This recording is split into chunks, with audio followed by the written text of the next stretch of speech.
தமிழகத்தில் இன்று மாலையுடன் பிரச்சாரம் ஓயும் நிலையில் வாக்குப்பதிவு மையத்தின் 100 மீட்டர் எல்லை வரை பொதுமக்கள் செல்போன் பயன்படுத்த தேர்தல் ஆணையம் தடை விதித்துள்ளது. தமிழகத்தில் உள்ள 39 மக்களவை தொகுதிக்கும் 18 சட்டமன்ற தொகுதிகளுக்கும் நாளை மறுநாள் வாக்குப்பதிவு நடைபெறுகிறது. இதையொட்டி இன்று மாலையுடன் அரசியல் கட்சிகளின் பிரச்சாரம் ஓய்கிறது. இன்று மாலை 6 மணி முதல் வாக்குப்பதிவு முடியும் வரை தேர்தல் தொடர்பான பொதுக்கூட்டமோ ஊர்வலமோ நடத்தக்கூடாது. தொலைக்காட்சி, ரேடியோ, வாட்ஸ்அப், முகநூல், ட்விட்டர் வாயிலாக பிரச்சாரம் செய்ய தடை விதிக்கப்படும். கருத்து கணிப்பு அல்லது தேர்தல் தொடர்பான ஆய்வு முடிவுகளை காட்சிப்படுத்தவும் தடை விதிக்கப்படுகிறது. தேர்தல் தொடர்பான கேளிக்கை மற்றும் பொழுதுபோக்கு நிகழ்ச்சிகளையும் நடத்தக்கூடாது. தமிழகத்தில் நாளை மறுநாள் காலை 7 மணி முதல் மாலை 6 மணி வரை வாக்குப்பதிவு நடைபெறும் என்றும், சித்திரை திருவிழாவையொட்டி மதுரை மக்களவைத் தொகுதிக்கு மட்டும் இரவு 8 மணி வரை கூடுதலாக 2 மணி நேரம் வாக்குப்பதிவு நடைபெறும் என்றும் தமிழக தலைமை தேர்தல் அதிகாரி சத்யபிரதா சாஹூ தெரிவித்தார். வாக்குப்பதிவு நாளன்று வாக்காளர்களை வாக்குச்சாவடிக்கு அழைத்துச் செல்ல வேட்பாளர்கள் தங்களது வாகனத்தை பயன்படுத்தக்கூடாது. இதேபோல் வாக்குப்பதிவு மையத்தின் 100 மீட்டர் எல்லைக்குள் பொதுமக்கள் செல்போன் பயன்படுத்த தடை விதிக்கப்பட்டுள்ளது. அதே சமயம் தேர்தல் நடத்தும் அதிகாரிகள் மற்றும் காவல் உயர் அதிகாரிகள் செல்போன் பயன்படுத்த தடையில்லை. அரவக்குறிச்சி, ஒட்டப்பிடாரம், திருப்பரங்குன்றம், சூலூர் ஆகிய 4 தொகுதிகளுக்கும் அடுத்த மாதம் 19ஆம் தேதி வாக்குப்பதிவு நடைபெற உள்ள நிலையில் அந்த இடங்களிலும் இன்று மாலை 6 மணி முதல் 18ஆம் தேதி வாக்குப்பதிவு முடியும் வரை பிரச்சாரம் செய்யக்கூடாது என்று அறிவுறுத்தப்பட்டுள்ளது. கடந்த 2016 சட்டமன்ற தேர்தலை காட்டிலும் தற்போதைய தேர்தலில் அதிக அளவில் பணம் பிடிபட்டுள்ளது. அதாவது 2016 தேர்தலில் 113 கோடி ரூபாயும் தற்போது 139 கோடியே 91 லட்சம் ரூபாயும் பிடிபட்டிருப்பதாக சத்யபிரதா சாஹூ தெரிவித்தார். தேர்தல் விதிமீறல் தொடர்பாக 261 வழக்குகள் பதிவு செய்யப்பட்டுள்ளன. காவிரி மேலாண்மை வாரியம் கலைக்கப்படும் என ராகுல் காந்தி கூறியதற்கு திமுக தலைவர் மு.க.ஸ்டாலினின் பதில் என்ன என்று முதலமைச்சர் எடப்பாடி பழனிசாமி கேள்வி எழுப்பியுள்ளார். கருணாநிதி பிறந்த ஜூன் 3ஆம் தேதி மோடியையும் எடப்பாடியையும் வீழ்த்தும் சூழலை உருவாக்குவோம் என்று ஸ்டாலின் சூளுரைத்துள்ளார். ஈரோடு மக்களவைத் தொகுதியில் அதிமுக வேட்பாளர் மணிமாறனை ஆதரித்து காங்கேயம், மொடக்குறிச்சி, சித்தோடு உள்ளிட்ட பகுதிகளில் முதலமைச்சர் எடப்பாடி பழனிசாமி திறந்த வேனில் சென்று பிரச்சாரம் செய்தார். அப்பொழுது கரகாட்ட குழுவினர் கலை நிகழ்ச்சியால் பிரச்சார களம் களை கட்டியது. இந்த கூட்டத்தில் பெண்மணி ஒருவர் மயங்கி விழுந்ததால் பரபரப்பு நிலவியது. இதைத் தொடர்ந்து பிரச்சார கூட்டத்தில் பேசிய முதலமைச்சர், திமுக ஆட்சியில் டெண்டர் விடுவதில் கமிஷன் பெற்ற நினைப்பிலேயே தற்போது 8 வழிச்சாலை திட்டத்தால் 4000 கோடி ரூபாய் தான் கமிஷன் பெறுவதாக ஸ்டாலின் குற்றம் சாட்டுவதாக விமர்சித்தார். காவிரி மேலாண்மை வாரியம் கலைக்கப்படும் என ராகுல் காந்தி பேசியதற்கு ஸ்டாலினின் பதில் என்ன என்றும் முதலமைச்சர் கேள்வி எழுப்பினார். முன்னேற்ற கழக தலைவர் ஸ்டாலின் அறிவித்த பாரத பிரதமர் ராகுல் காந்தி அவர்கள் கர்நாடகத்தில் இப்படி பேசினா இன்றைக்கு நம்முடைய விவசாயிகள் கொந்தளித்திருக்கின்றார். விவசாயிக்கு பேரிடியாக அமைந்திருக்கின்றது. இன்றைக்கு தமிழகம் ஒரு வறண்ட பகுதியாக, பாலைவனம் பகுதியாக ஆக வேண்டுமா? ஸ்டாலின் அவர்களே இதுவரை எந்த கருத்தையும் சொல்லல, ஏதோ பதில் சொல்லிட்டு இருக்காரு. இதுக்கு பதிலே வரல.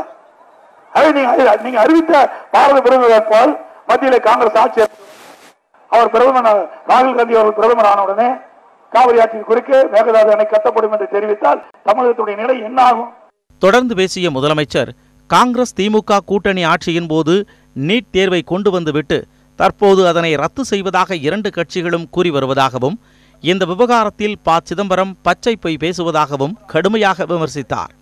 ப. சிதம்பரத்துடைய மனைவி திருமதி நளினி சிதம்பரம் ஒரு பொது நிகழ்வுக்கு ஆஜராகி நீட் தேர்வை ரத்து செய்யக்கூடாது, நீட் தேர்வு தமிழகத்திலே தொடர வேண்டும் என்று வாதாடியது ப. சிதம்பரம் மனைவி திருமதி நளினி சிதம்பரம். மத்தியில ப. சிதம்பரம் தேர்தல் அறிக்கை வெளியிட்டார்.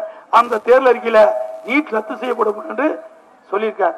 அது மனைவி நீட் தேர்வுக்காக ஆஜராகி வாதாடி அந்த நீட் தேர்வு தமிழகத்தில் இருக்க வேண்டும் என்று பெற்றுட்டு அவருடைய கணவர் திரு ப. சிதம்பரம் டெல்லியிலிருந்து அந்த தேர்தல் அறிக்கை காங்கிரஸ் சார்பாக அறிக்கையிடும் போது அந்த அறிக்கையில நீட் தேர்வு ரத்து செய்யப்படும் என்று பச்சை பொய் சொல்லியிருக்கார்.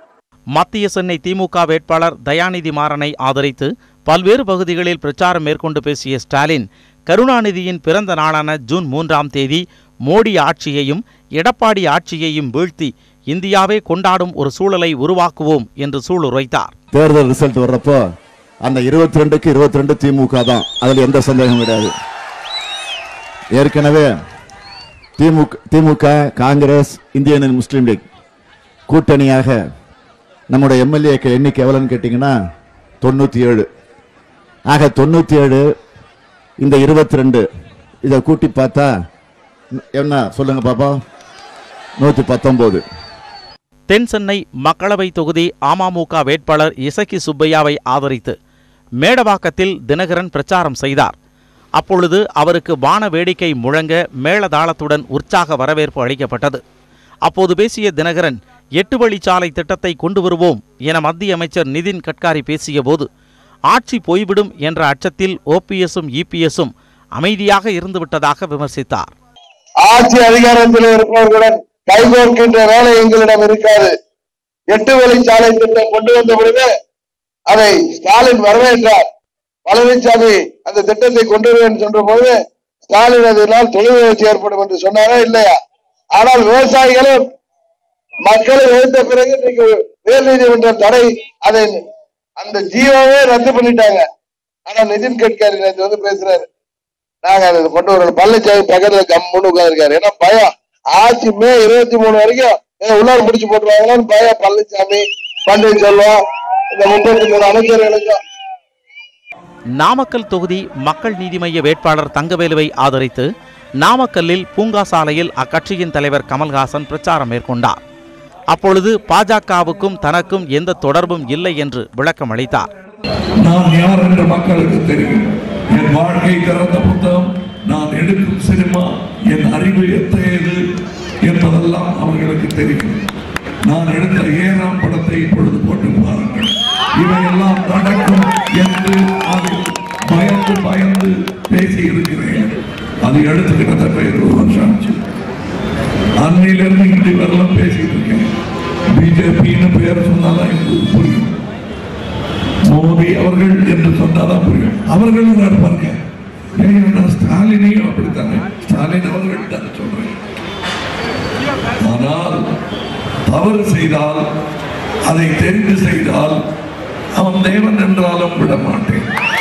தென்காசி தொகுதி திமுக வேட்பாளர் தனுஷ்குமாரை ஆதரித்து தென்காசியில் கொடிமரத்திடலில் நடைபெற்ற பிரச்சார பொதுக்கூட்டத்தில் பேசிய மதிமுக பொதுச் செயலாளர் வைகோ, காஷ்மீர் மாநிலத்திற்கான சிறப்பு அந்தஸ்தை ரத்து செய்தால் சர்வதேச பிரச்சனையாக மாறிவிடும் என்று எச்சரித்தார்.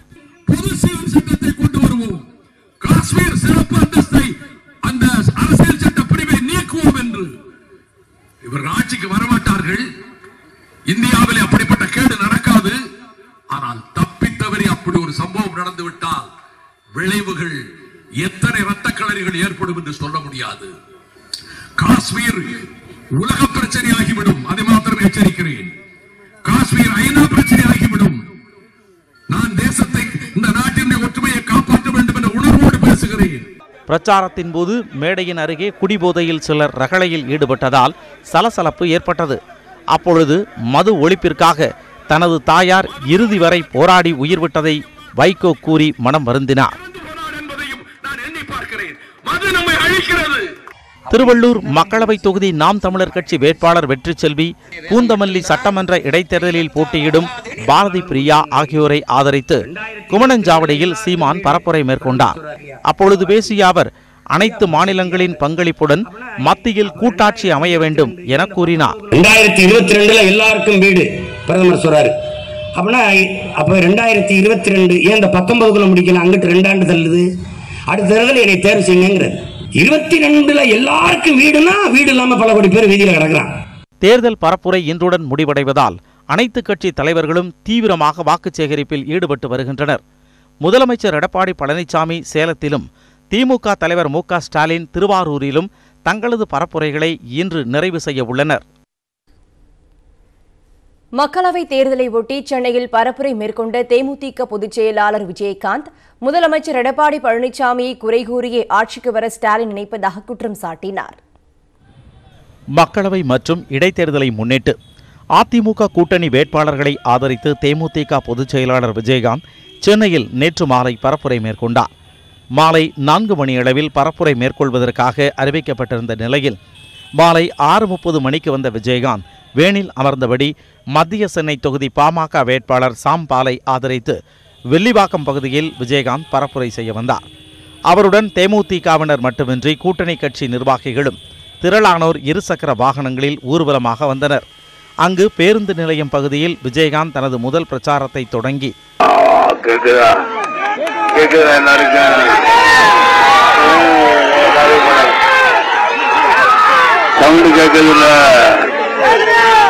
சரி, நீங்க எல்லாருமே இங்க வந்திருக்க மாம்பழம் தினத்திற்கு ஐயா சொன்னபடி, ராமநாத் சொன்னபடி மாம்பழம் தினத்திற்கு எல்லாரும் ஓடு போட வேண்டும்.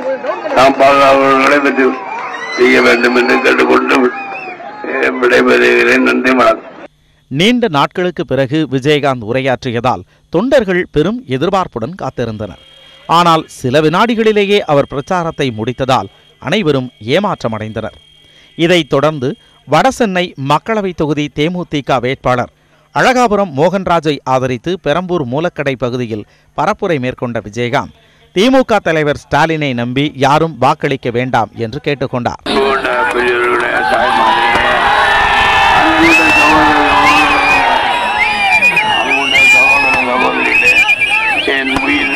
அன்பு தமிழர்கள்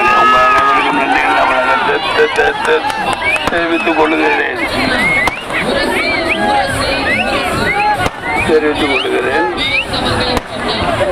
ஸ்டாலினை நம்பி ஆளோடு ஓட்டுறாதீங்க. தயவு உங்களை நான் செஞ்சு கொடுக்குறேன். நீங்களும் கஷ்டப்பட்டுருக்கீங்க. 2 விதம் நீங்களும் ஓட்டு போட்டீங்க. ஓட்டு போட்டு என்ன கஷ்டப்பட்டுருக்கீங்கன்னு உங்களுக்கு தெரியும். அவரும் எப்படி ஆகுது எடப்பாடி பழனிசாமி குறை சொல்லி எப்படியா இப்படி வந்துன்னு பாக்குறாரு. சரி, நான் தெரியாம கேட்கிறேன். இந்த ரொம்ப வீட்டை கொண்டு போய் பணம் வச்சேன். பின்னர் வடசென்னை தொகுதிக்குட்பட்ட பல்வேறு இடங்களில் பரப்புரை மேற்கொண்ட அவர் தன்னால் பேச முடியவில்லை என்றும் தேர்தலுக்கு பின்னர் வந்து நீண்ட நேரம் பேசுவதாகவும் உருக்கமாக தெரிவித்தார். இறுதியாக தென் சென்னை தொகுதி அதிமுக வேட்பாளர் ஜெயவர்தனுக்கு இரட்டை இலை சின்னத்தில் வாக்கு சேகரிக்க விருகம்பாக்கம் பகுதிக்கு சென்றார். ஆனால் இரவு 10 மணிக்கு மேல் ஆகிவிட்டதால் விஜயகாந்த் எதுவும் பேசாமல் திரும்பிச் சென்றார். இதனால் வேட்பாளர் ஜெயவர்தன் உட்பட கூட்டணி கட்சியினர் பெரும் ஏமாற்றமடைந்தனர். மக்களவை மற்றும் சட்டமன்ற இடைத்தேர்தலுக்கான பரப்புரை இன்று மாலையுடன் ஓய்வதால் அரசியல் கட்சிகளின் வேட்பாளர்கள் மற்றும் சுயேட்சைகள் இறுதிக்கட்ட வாக்கு சேகரிப்பில் தீவிரமாக ஈடுபட்டனர். சிவகாசி பட்டாசு உற்பத்தியாளர்கள் சங்க நிர்வாகிகளுடன் அதிமுக கூட்டணி கட்சி வேட்பாளர்களுக்கு ஆதரவு திரட்டிய பின்னர் செய்தியாளர்களிடம் பேசிய அமைச்சர் ராஜேந்திர பாலாஜி சொத்து குவிப்பு வழக்கில் சிறையில் அடைக்கப்பட்டுள்ள சசிகலாவை வெளியில் எடுக்க தினகரன் எந்த முயற்சியும் செய்யாமல் நாடகமாடுவதாக விமர்சித்தார். எல்லாம் அங்கே இருக்கிற தினகரன் பின்னாடி இருக்க அத்தனை பேரும் கேட்குறாங்க, ஏன் இவர் வெளியெடுக்க மாட்டாரு? அவருடைய என்ன அவங்க உள்ளே இருக்கட்டும், கட்சி ஒரு அமைப்பு ஏற்படுத்தி அதுக்கு தலைவராகி நமக்கு மாலை மரியாதை சால்வை கோஷங்கள் வாழ்க கோஷங்கள் நம்ம காதில் விழுந்துகிட்டே இருக்கணும், கேட்டுகிட்டே இருக்கணும். நம்ம திறந்த ஜீப்பில் போயிட்டே இருக்கணும். அவங்க வந்துட்டாங்கன்னா திறந்த ஜீப்பு நமக்கு கிடைக்காது, நம்ம முன் ஜீப்பில் போகணும். அதுக்காக தினகரன் நாடகம் போடுறாரு. அதனால அவர் சொல்றதெல்லாம் ஏற்றுக்கிற வேண்டியது. கோவை மக்களவை தொகுதி மார்க்சிஸ்ட் கம்யூனிஸ்ட் வேட்பாளர் PR நடராஜனை ஆதரித்து திரைப்பட நடிகை ரோகிணி கோவை ராமநாதபுரம் பகுதியில் பிரச்சாரத்தில் ஈடுபட்டார். அப்பொழுது பேசிய அவர் தமிழகத்தை மாற்றாந்தாய் மனப்பான்மையோடு பார்க்கும் மத்திய பாஜக அரசை வரும் தேர்தலில் தோற்கடிக்க வேண்டும் என்றார். தூத்துக்குடி மக்களவை தொகுதி பாஜக வேட்பாளர் தமிழிசையை ஆதரித்து சமத்துவ மக்கள் கட்சி தலைவர் சரத்குமார் தீவிர பரப்புரையில் ஈடுபட்டார். அப்பொழுது கூட்டணி கட்சி தொண்டர்கள் பட்டாசு வெடித்து உற்சாக வரவேற்பளித்தனர். தொடர்ந்து தொண்டர்கள் மத்தியில் பேசிய சரத்குமார் காங்கிரஸ் திமுக ஆட்சி காலத்தில் நாடாளுமன்றத்தில் ஒப்புதல் பெறாமலேயே கச்சத்தீவை இலங்கைக்கு தாரை வார்த்து விட்டதாக குற்றம் சாட்டினார். திருவள்ளூர் தொகுதி அதிமுக வேட்பாளர் வேணுகோபால், பூந்தமல்லி சட்டமன்ற இடைத்தேர்தல் வேட்பாளர் வைத்தியநாதன் ஆகியோரை ஆதரித்து பூந்தமல்லியில் நடைபெற்ற பிரச்சார கூட்டத்தில் பேசிய நடிகை விந்தியா அதிமுகவை முதுகில் குத்திய தினகரன் ஒரு கட்டப்பா என்று கடுமையாக விமர்சித்தார். விரோதிகளை கூட விட்டுடலாம், ஆனா துரோகிகளை விடவே கூடாதுன்னு நம்ம அம்மா எனக்கு சொல்லி கொடுத்தாங்க. அதிமுக முதுகுல குத்துன கட்டப்பாதா டிடிவி. ராமநாதபுரம் தொகுதி பாஜக வேட்பாளர் நயினார் நாகேந்திரன் புதுக்கோட்டை மாவட்டம் அறந்தாங்கியில் பரப்புரை மேற்கொண்டார். அவருடன் அமைச்சர் விஜயபாஸ்கர் உள்ளிட்ட கூட்டணி கட்சியினரும் வாக்கு சேகரித்தனர். அப்பொழுது இளைஞர்கள் பிரதமர் மோடியின் முகமூடியை அணிந்து ஆதரவு திரட்டினர். கடலூர் மக்களவை தொகுதியில் போட்டியிடும் மக்கள் நீதி மய்யம் கட்சி வேட்பாளர் அண்ணாமலைக்கு ஆதரவாக விருத்தாச்சலத்தில் அக்கட்சியினர் இருசக்கர வாகனங்களில் பேரணியாக சென்று வாக்கு சேகரித்தனர். மேலும் கடைகள், வீடுகள் தோறும் துண்டு பிரசுரங்கள் வழங்கி டார்ச் லைட் சின்னத்திற்கு ஆதரவு திரட்டினர். புதுச்சேரி மக்களவை தொகுதி என்ஆர் காங்கிரஸ் வேட்பாளர் நாராயணசாமியை ஆதரித்து அக்கட்சித் தலைவர் ரங்கசாமி, அதிமுக சட்டமன்ற குழு தலைவர் அன்பழகன் ஆகியோர் உப்பளம் பகுதியில் வீதி வீதியாக சென்று வாக்கு சேகரித்தனர். அவர்களை பட்டாசு வெடித்தும் பட்டங்கள் விட்டும் மலர் தூவியும் உற்சாக வரவேற்பு அளித்தனர். பம்பா கீரப்பாளையத்தில் என்ஆர் காங்கிரஸ் பிரச்சாரத்தில் ஈடுபட்டிருந்தபோது அங்கு காங்கிரஸ் வேட்பாளர் வைத்தியலிங்கமும் வாக்கு சேகரிக்க வந்ததால் பரபரப்பான சூழல் நிலவியது. இரு கட்சியினரும் மாறி மாறி இருசக்கர வாகனங்களில் ஹாரன்களை ஒலிக்கச் செய்ததால் போலீசார் தலையிட்டு இரு தரப்பினரையும் அனுப்பி வைத்தனர்.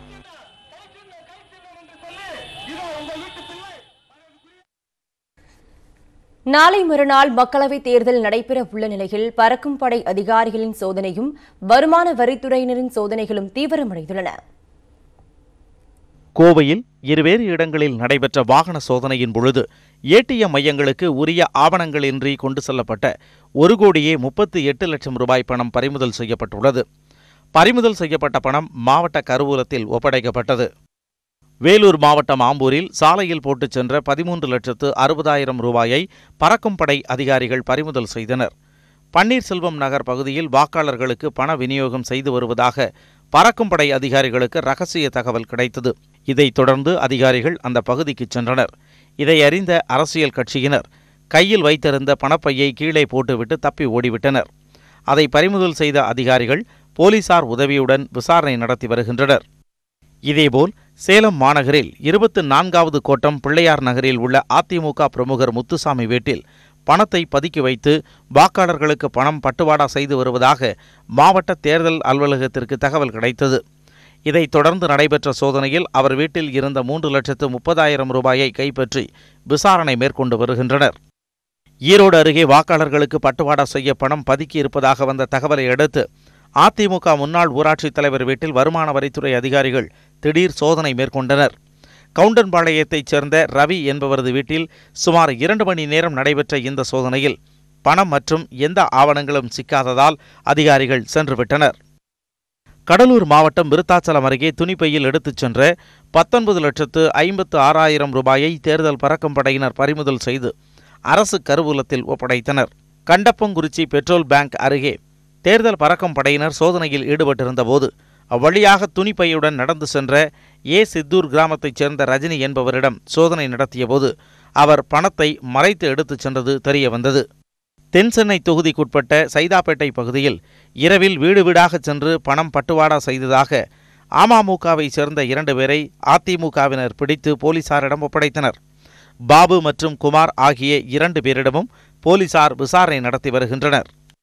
அந்த ஸ்லிப்புகளை மற்றவர்கள் கைக்கு போகாமல் அதை தடுத்து இவர்களே 200, 300 என்று பணம் கொடுக்கிற அளவுக்கு அந்த பூத்து ஸ்லிப்பை வாங்கி இருக்கிறார்கள் என்றால் இது அரசின் சொத்தை வாங்கியதாகும். அரசின் ப்ராப்பர்ட்டியை கைப்பற்றிய குற்றமாகும். அரசு வழங்க வேண்டியதை டிடிவி தினகரன் கட்சியினரை பெற்றுக்கொண்டு இதை கொடுக்கிறார்கள் என்றால் தடுக்கப்பட வேண்டிய ஒரு முக்கியமான விஷயம் இது. எந்த விதமான முகாந்தரமும் கிடையாது. அந்த கைப்பற்றப்பட்டுச்சுன்னு சொல்ற அந்த பேப்பருக்கும் எங்களுக்கும் எந்த சம்மந்தமும் கிடையாது. அதுவும் போக இப்போ ஒன்றுன்னு சொல்றாங்க, அது எல்லாமே யாருமே பப்ளிக்கு கொடுக்க போறதோ இல்லை எந்த பிற கட்சியினர் யாருக்குமே அந்த ஸ்லிப்பு கொடுக்க மாட்டாங்களாம். அப்போ அந்த ஸ்லிப்பு எப்படி இப்படி இங்கே வந்துச்சு, அதுக்கு ஒரு விசாரணை வச்சு முடிக்க வேண்டியது எலெக்ஷன் கமிஷனோட வேலை. இதில் எங்ககிட்ட வந்ததுக்கும் அப்படின்னு சொல்றதுக்கு முழுக்கும் பொய்யான விஷயம். தொகுதி முழுவதும் பறக்கும் படையினர் தீவிர கண்காணிப்பில் ஈடுபட்டு பண விநியோகத்தை தடுக்க வேண்டும் என்று பொதுமக்கள் வலியுறுத்தியுள்ளனர். சென்னையில் உள்ள எம்எல்ஏ அறையில் நடந்த சோதனை குறித்து வாக்குமூலம் பதிவு செய்யும் நோக்கில் அமைச்சர் ஆர்பி உதயகுமாருக்கு வருமான வரித்துறை சம்மன் அனுப்பியுள்ளது. தேர்தல் பணப்பட்டுவாடா தொடர்பாக பணம் பதுக்கப்பட்டிருப்பதாக போலீசார் கொடுத்த தகவலின் அடிப்படையில் வருமான வரித்துறை அதிகாரிகள் சேப்பாக்கத்தில் உள்ள எம்எல்ஏக்கள் தங்கும் விடுதியில் ஞாயிற்றுக்கிழமை இரவு 10 மணிக்கு சோதனையை தொடங்கினர். விடுதியின் சி பிளாக்கில் 10வது மாடியில் உள்ள வருவாய்த்துறை அமைச்சர் ஆர்பி உதயகுமார் அறை உள்ளிட்ட 4 அறைகளில் சோதனை செய்தனர். சுமார் 4 மணி நேரம் நடந்த சோதனையின் போது ரொக்கம் சிக்கவில்லை. ஆனால் சந்தேகப்படும்படியான காலி பைகள் கிடைத்ததாக வருமான வரித்துறை அதிகாரிகள் தெரிவித்துள்ளனர். அதேபோல் தேர்தல் தொடர்பான விவரங்கள் அடங்கிய துண்டு சீட்டுகள் கிடைத்ததாகவும் கூறப்படுகிறது. வருமான வரித்துறை அதிகாரிகள் எம்எல்ஏ விடுதிக்குள் செல்வதற்குள் பணம் அல்லது பரிசுப் பொருட்கள் அங்கிருந்து அகற்றப்பட்டிருக்கலாம் என்று அதிகாரிகள் கருதுகிறார்கள். சோதனை செய்ய அதிகாரிகள் செல்வதற்கு முன்பு அமைச்சர் ஆர்பி உதயகுமார் அறையில் இருந்ததை பாதுகாவலர் உறுதி செய்துள்ளார். எனவே இந்த சம்பவத்தில் எழும் சந்தேகம் குறித்து அமைச்சரின் வாக்குமூலத்தை பதிவு செய்ய திட்டமிட்ட வருமான வரித்துறை அதிகாரிகள் ஆர்பி உதயகுமாருக்கு சம்மன் அனுப்பியுள்ளனர். இன்று இரவு நேரில் ஆஜராகுமாறு சம்மனில் குறிப்பிடப்பட்டுள்ளது. தேர்தல் பணியில் ஈடுபட்டு வருவதால் அதிகாரிகள் முன்பு ஆஜராக போகிறாரா அல்லது வேறு நாளில் ஆஜராக போவதாக அமைச்சர் நேரம் வாங்கப் போகிறாரா என்பது இன்னும் தெளிவாகவில்லை. விழுப்புரத்தில் நடைபெற்ற திருநங்கைகளுக்கான மிஸ் குவாகம் அழகி போட்டியில் தருமபுரியை சேர்ந்த நபீசா மிஸ் குவாகமாக தேர்வு செய்யப்பட்டார். விழுப்புரம் மாவட்டம் உளுந்தூர்பேட்டை அருகே உள்ள கூவாகம் கிராமத்தில் அமைந்துள்ளது கூத்தாண்டவர் கோவில். திருநங்கைகளின் குலதெய்வமாக கருதப்படும் இந்த கோவிலில் 2ஆம் தேதி தொடங்கியது. இதில் பங்கேற்பதற்காக தமிழகம் மட்டுமின்றி இந்தியாவின் பல்வேறு பகுதிகளில் இருந்தும் வெளிநாடுகளில் இருந்தும் ஏராளமான திருநங்கைகள் பங்கேற்றுள்ளனர். இந்நிலையில் திருவிழாவிற்காக கூடியுள்ள திருநங்கைகளை உற்சாகப்படுத்தும் விதமாக தென்னிந்திய திருநங்கைகள் கூட்டமைப்பு மற்றும் தமிழ்நாடு எய்ட்ஸ் கட்டுப்பாட்டு சங்கம் ஒவ்வொரு ஆண்டும் நடன போட்டிகளும் மிஸ் கூவாகம் அழகி போட்டியும் நடத்தப்பட்டு வருகிறது. இந்த ஆண்டுக்கான அழகி போட்டி விழுப்புரம் நகராட்சி பள்ளியில் நேற்று நடைபெற்றது. முதலில் நடைபெற்ற கலை நிகழ்ச்சியில் மக்களிசை பாடகர்கள் செந்தில் ராஜலட்சுமியின் நிகழ்ச்சியும் திருநங்கைகளின் நடன நிகழ்ச்சியும் நடைபெற்றது. தமிழகம் மட்டுமின்றி பல்வேறு மாநிலங்களைச் சேர்ந்தவர்கள் பங்கேற்ற இந்த போட்டியில் இந்த ஆண்டுக்கான மிஸ் கூவாகமாக தருமபுரியைச் சேர்ந்த நபீசாவும், 2ஆவதாக கோவையைச் சேர்ந்த திருநங்கை மடோனாவும், 3ஆவதாக பவானியைச் சேர்ந்த ருத்ரா என்ற திருநங்கையும் தேர்வு செய்யப்பட்டனர். சந்தோஷமா இருக்கு. அப்புறம் இப்ப தேர்தல் வரப்போகுது. நான் அரசாங்கத்துக்கிட்ட கேட்டுக்கிறது என்னன்னா, திருநங்கைகளுக்கு வேலை வாய்ப்பு, கல்வியில் இடஒதுக்கீடு எல்லாமும் வேணும்னு சொல்லி கேட்கிறேன். ஏன்னா இதுக்கு முன்னாடி 5 ஆண்டு எப்படி இருந்ததுன்னு தெரியாது. இதுக்கப்புறம் 5 ஆண்டுல வந்து கண்டிப்பா திருநங்கைகளுக்காக கல்வியில இடஒதுக்கீடு, வேலை வாய்ப்பு கிடைக்கணும்னு அரசாங்கத்துக்கிட்டையும் நான் விரும்பி கேட்டுக்கிறேன். கல்வியில தான் நம்ம ஊக்குவிப்பேன். ஏன்னா என்னோட துறை பயோடெக்னாலஜி மூலமா எல்லாத்துக்கும் சப்போர்ட் பண்ணுவேன்.